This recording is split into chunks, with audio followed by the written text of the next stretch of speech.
Warhammer 40k. Capítulo dos Adeptos Astartes. Senhores do Fogo. Os Senhores do Fogo são um capítulo de fuzileiros espaciais lealistas, compatível com o Codex Astartes, cuja linhagem genética permanece desconhecida. Sua data de fundação não foi oficialmente registrada. Fazendo jus ao nome, os Senhores do Fogo entram em combate empunhando uma ampla variedade de armas flamer. Antes do assalto, eles semeiam o caos com barragens de mísseis incendiários, preparando o terreno para sua investida impiedosa. Assim que o inimigo, consumido pelas chamas, se vê desorientado, os Senhores do Fogo avançam sem hesitação, atacando antes mesmo que o fogo se dissipe por completo. Seu mundo natal é Mundus Pira, um planeta vulcânico remoto localizado na Franja Oriental. Além de sua ferocidade em combate, os Senhores do Fogo são conhecidos pelos misteriosos navios de fogo usados em seus rituais. Muitos observadores notam semelhanças entre essa cerimônia e os ritos praticados pelo capítulo das Salamandras. A história não registra a qual fundação os Senhores do Fogo pertencem, nem se seu nome foi inspirado diretamente em suas táticas de combate. Além disso, não há registros definitivos sobre qual semente genética foi utilizada em sua criação. Diversas teorias foram propostas ao longo dos séculos, mas a crença mais amplamente aceita entre os estudiosos do Administratum é que os punhos imperiais são a verdadeira linhagem dos Senhores do Fogo.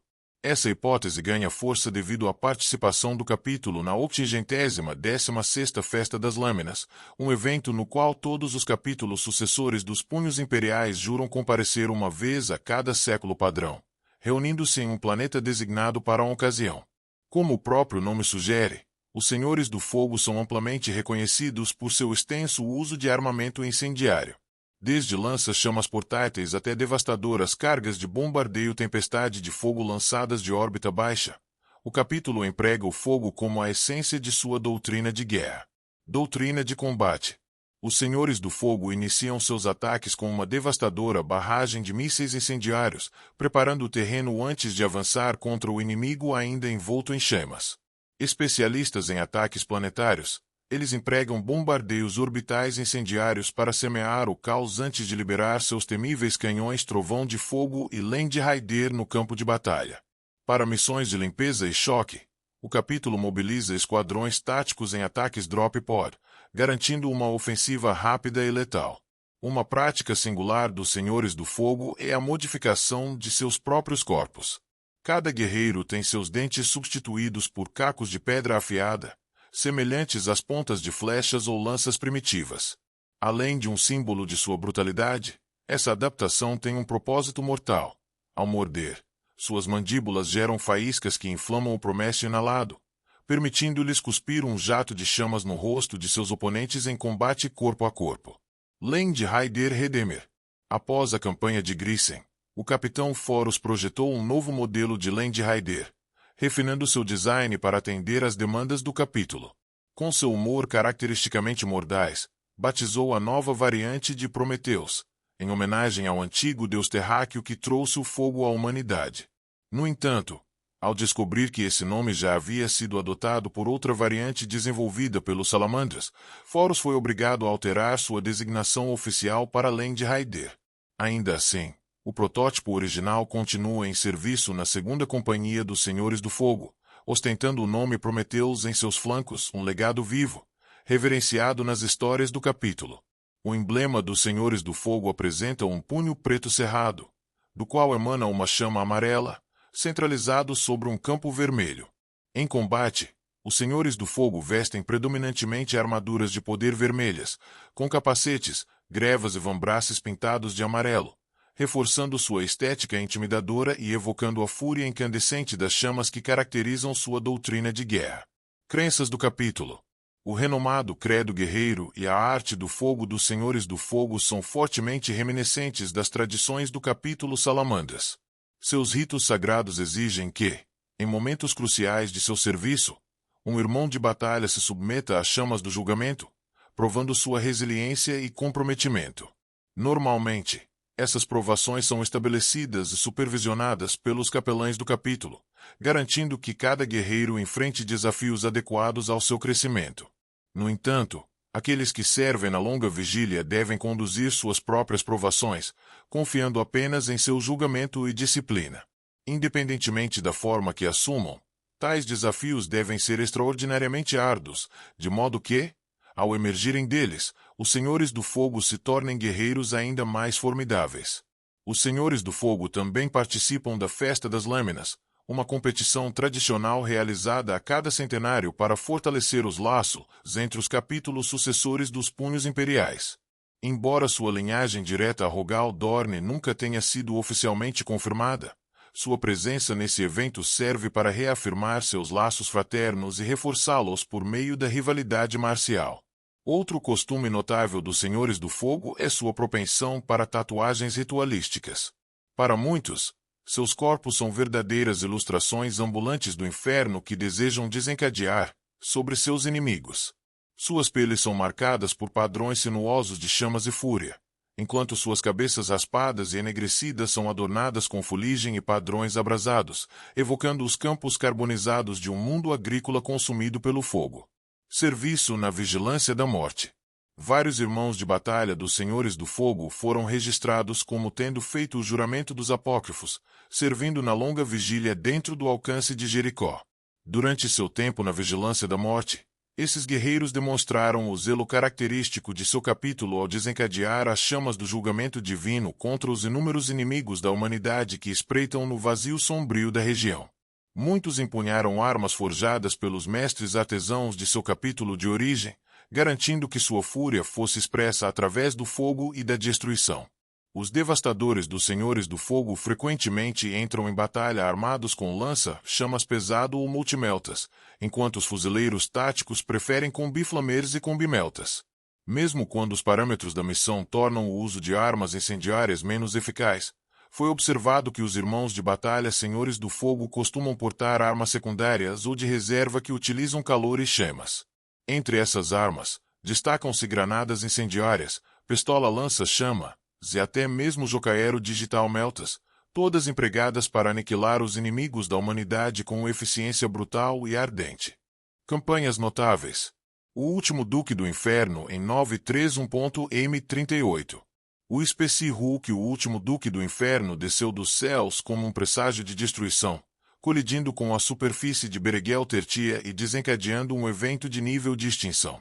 Enquanto a imensa estrutura queimava ao atravessar a atmosfera, os dignitários mais influentes do planeta buscaram refúgio em bunkers subterrâneos, acreditando ter escapado do pior.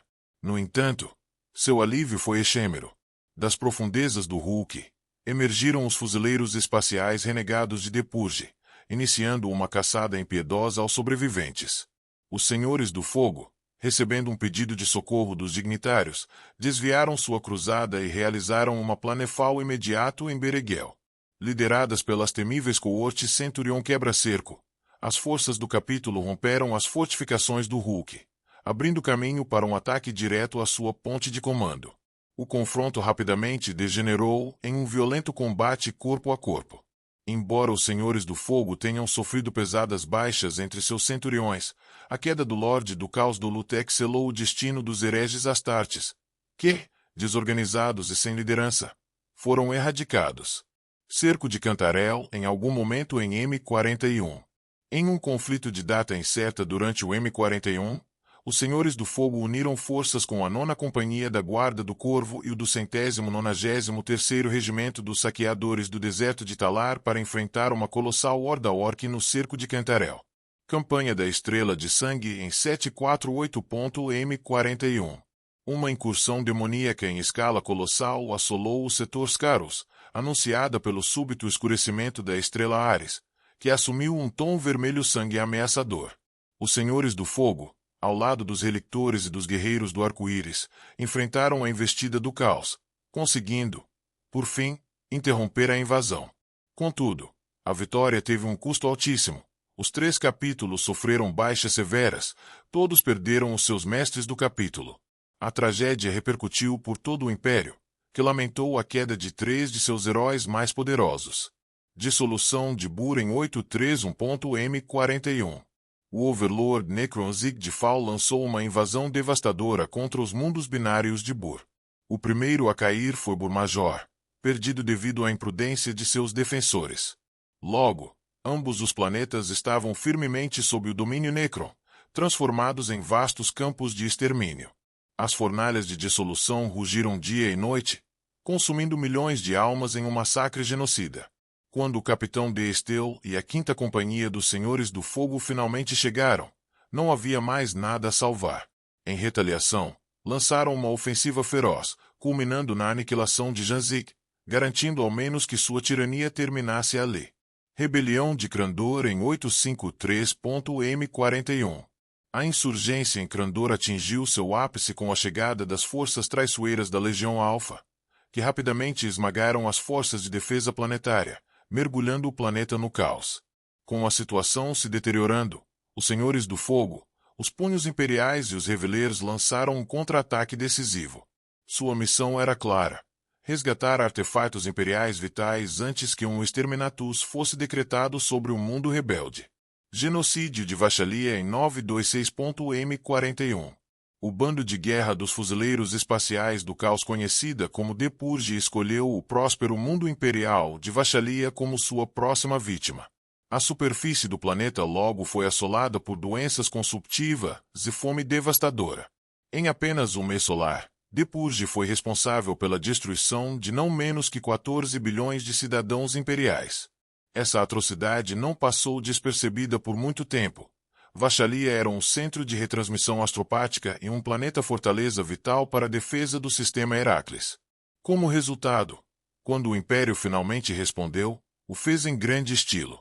Os capítulos Martelos de Dorne, Senhores do Fogo e Punhos Carmesim lançaram um ataque planetário, apoiados por 12 grupos de batalha das tropas de choque cadiana e pelos cavaleiros imperiais da Casa Raven.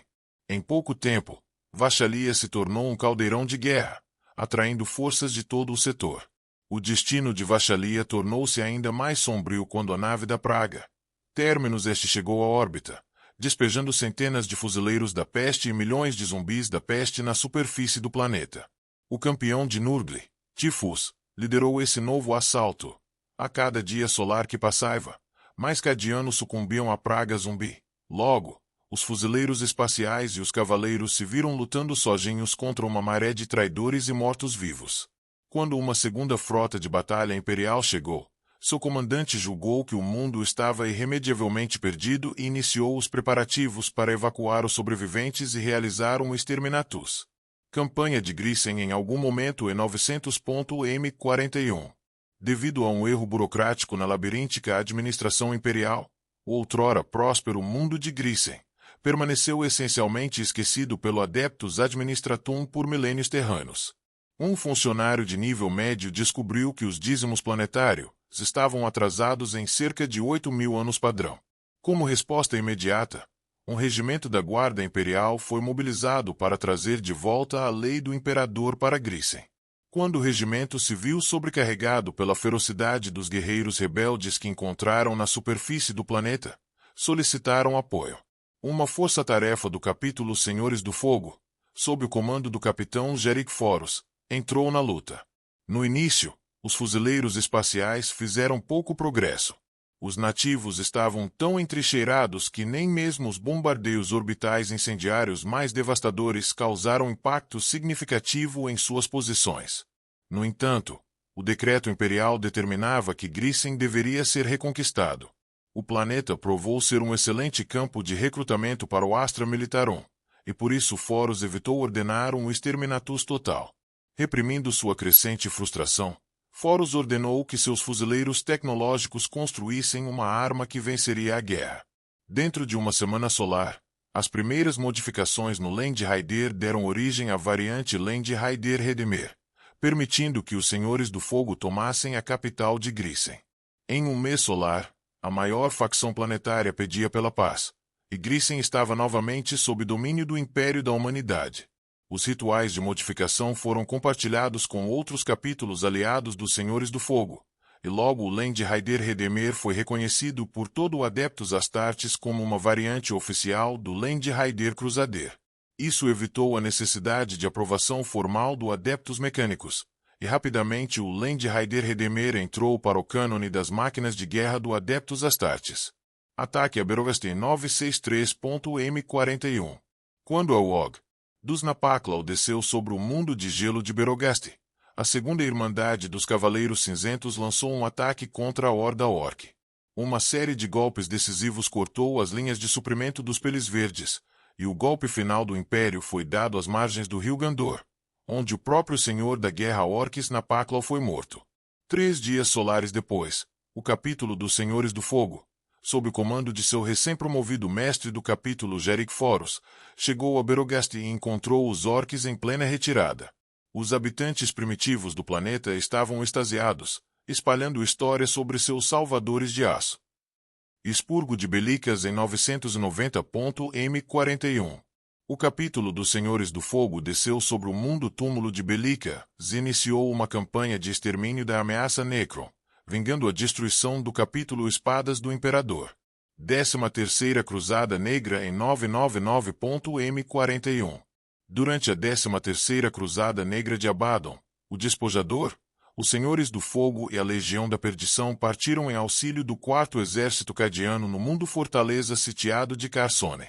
Apesar desse reforço, projeções imperiais indicavam que os defensores seriam sobrepujados pelas forças da Legião Alfa em 2-3 dias solares, a menos que novos reforços chegassem. Guerra das Bestas em algum momento em M42. Os Senhores do Fogo destacaram 2 companhias para auxiliar a defesa imperial de Vigilus, um mundo estratégico, contra forças Senos e do Caos. Segundo o alívio de Mordian em algum momento em M42. À medida que as forças imperiais recuavam do setor Xius durante a invasão do setor Xius, os Mãos de Ferro se recusaram a bater em retirada. Em vez disso, se reuniram em Mordian, que estava sob cerco das forças do caos. Junto a apenas uma dúzia de regimentos da Guarda de Ferro de Mordian, os Mãos de Ferro buscaram se reforjar e purgar a fraqueza que haviam demonstrado anteriormente na campanha. Durante o cerco, os Mãos de Ferro receberam um reforço de aliados enfurecidos pelo derrotismo das forças imperiais, incluindo os Garras de Bronze, Senhores do Fogo, Caveiras Prateadas, Filhos de Medusa e Senhores de Ferro, no que ficou conhecido como a Cruzada de Ferro. Ao chegarem a Mordia, encontraram o planeta dominado pelo terror de um bando de guerra dos Senhores da Noite, sob o comando de Ahak Grito da Morte e suas hordas de raptores. Grito da Morte planejava usar o medo instaurado entre a população mordiana para alimentar um ritual do caos que mergulharia o mundo inteiro no Warp. Os Mãos de Ferro e seus aliados atacaram com sua tradicional brutalidade, emergindo repentinamente do Warp e atacando a frota traidora em órbita, além de lançar um assalto de cápsulas de desembarque sobre a capital de Mordia. O clã Averni, sob o comando do capitão de Ferro Canovar, liderou o ataque, e Grito da Morte atirou seus cultistas do caos contra as armas dos Mãos de Ferro. Uma a uma, as companhias dos clãs remanescentes dos Mãos de Ferro se juntaram à batalha, e Grito da Morte foi ferido em combate singular por Var. Mesmo quando a zona de pouso dos Mãos de Ferro sofreu um novo ataque da Guarda Beneditina e do Culto da Palavra Sussurrada, senhores da guerra renegados de todo o setor se uniram na tentativa de exterminar os Mãos de Ferro de uma vez por todas. Com o avanço lealista ameaçando ruir, Grito da Morte reivindicou a vitória e liderou sua frota contra os Mãos de Ferro no espaço, superando suas naves de guerra em 3-1. Foi nesse momento que os capítulos sucessores dos Mãos de Ferro chegaram. A armada de Grito da Morte foi pega em desordem pelos reforços lealistas e aniquilada. As naves de guerra lealistas recém-chegadas lançaram um bombardeio devastador sobre a população de Mordia. Embora parecesse indiscriminado, a verdade era o contrário. A doutrina tática Martelo e Tempestade foi aplicada tanto no planeta quanto no espaço, com os Mãos de Ferro usando a tática para incitar os traidores a atos imprudentes. O que parecia um avanço lealista hesitante era, na realidade, uma pausa estratégica, enquanto os Tecmarines dos Mãos de Ferro trabalhavam para erguer escudos de energia e reforçar os bunkers sobreviventes da capital. Assim, os Mãos de Ferro e os Mordianos que consideravam dignos de sobrevivência resistiram à tempestade de fogo orbital, enquanto seus inimigos, expostos e intoxicados pela certeza de sua vitória, foram completamente destruídos. Em pouco mais de uma hora solar de bombardeio, o domínio do caos sobre Mordian foi quebrado pela segunda vez. Com a chegada de novos reforços imperiais de Cipramundi, A Cruzada de Ferro não apenas expulsou as forças do caos de Mordia, mas também contra-atacou as guarnições caóticas em mundos vizinhos. O Conselho de Ferro, que governa os Mãos de Ferro, então lançou uma segunda fase da campanha, com o plano de erradicar a presença do caos nos mundos sobreviventes do sistema mordiano e retomar as refinarias e estaleiros orbitais do sistema Charvos das mãos dos traidores. Atualmente, a campanha ainda está em andamento.